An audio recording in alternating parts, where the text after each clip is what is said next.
Welcome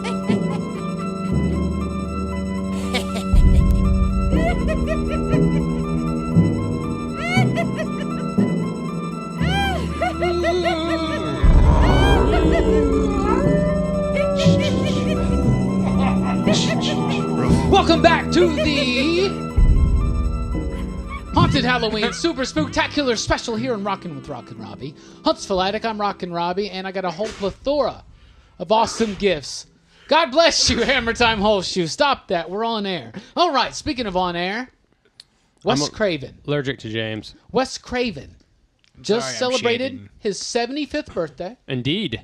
And is about to celebrate the 30th anniversary of A Nightmare on Elm Street. Exactly. Amazing. Hammer Time Holshoe is our resident Wes Craven analyst. Please tell me a little bit about what you can tell me about Wes Craven. Okay, I've got all these facts here about Timothy Dalton.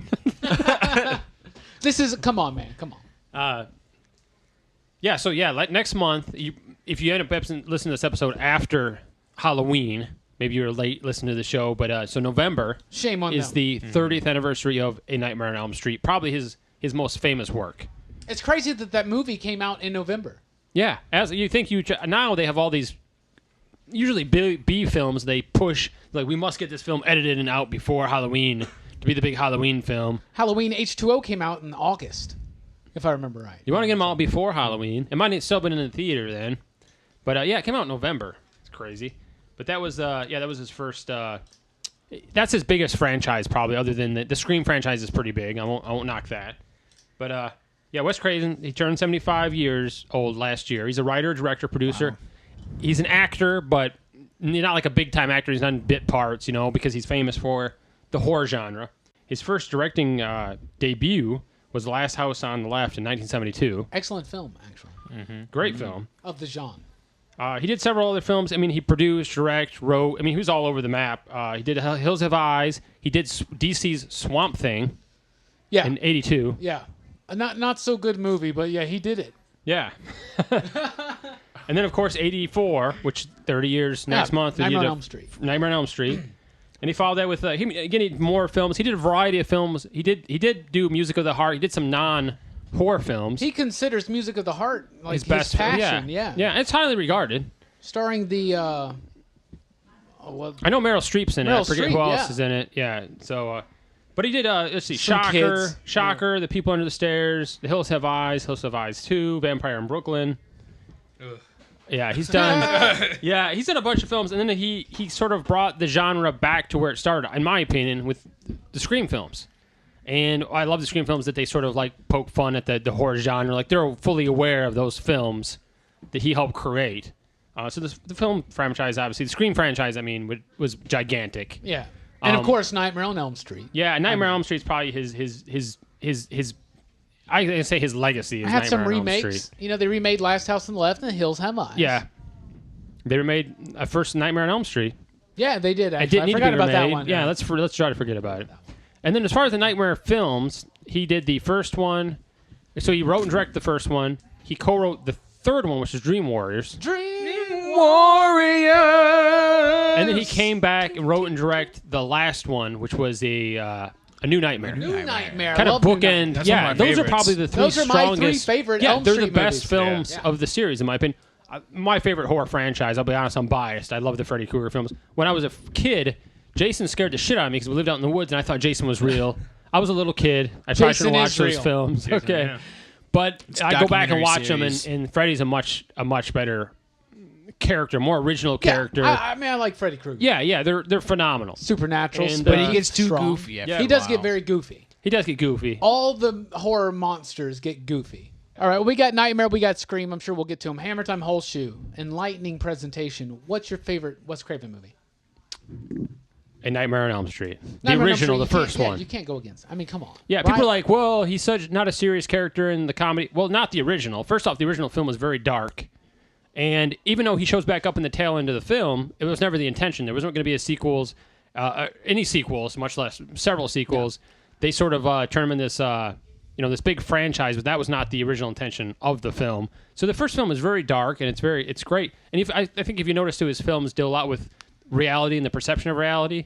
That's sort of Wes Craven's. Well, the Elm Street films were based on true articles that he read about people that actually saw somebody in their dreams and had the same dreams. Yeah, so died he in their did the sleep. whole idea of dreams and Yeah. because obviously in the dreams when you're in a dream you can't obviously nightmares you can't tell. Another thing, Wes And Craven. he only writes the stories when he's having dreams himself.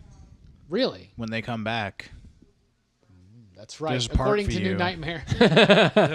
Another really cool thing about him is he really believes that everybody's got that dark side inside of them, and a lot of his films deal with the darkness inside. Last House on the Left, who are the villains?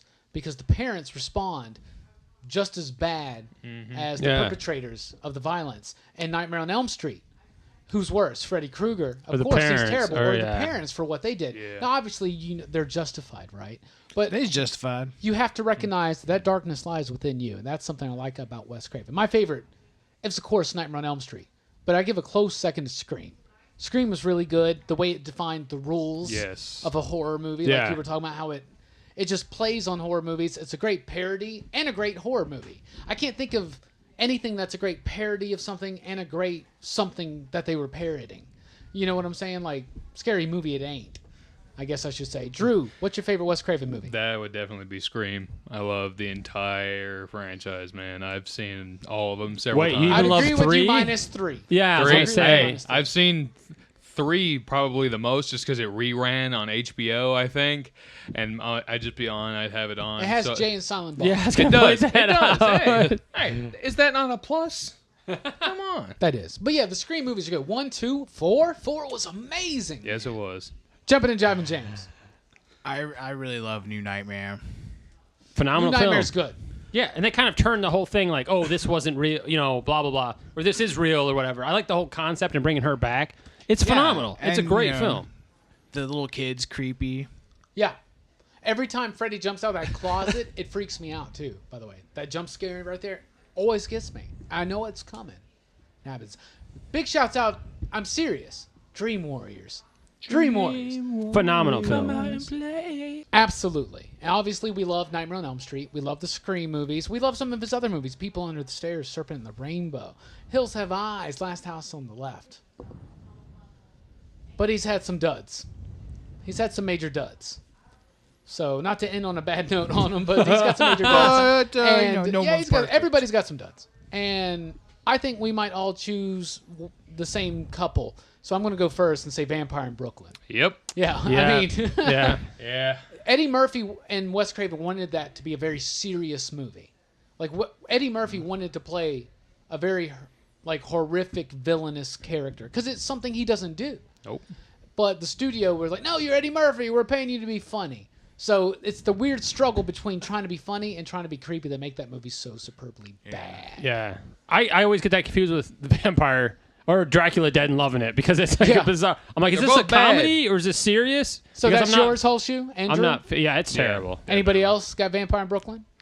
Yeah, I'd definitely say I'm up there with that one. I can't think of anything. Swamp Thing's pretty bad. Yeah, I remember Swamp one Thing. time we were excited to watch it, James and I, and we watched it and we were like, "Oh man." Well, because it's one of those things it's like, hey, all directors know not to use crazy wipes. And there's all those crazy wipes and dissolves in that movie. That You're might like, was what the? Isn't it What's Her That- Face from that might have- Melrose Place? Who's the? she's who's in the sequel. Oh, who's The the, Return first? of the Swamp Oh, Thing. okay, never mind. It's Adrian Barbeau. Barbeau. From I Creep just Show remember it being as much as I couldn't put my head around the fact that it was a DC Comics character and then it feels like a Roger Corman film. So Wes Craven, our hats off to you if we were wearing hats, but we're not. So our drinks. Yeah. Oh, I knocked over the Freddy figure. Oh, how appropriate. He'll how come back. appropriate. He always comes back.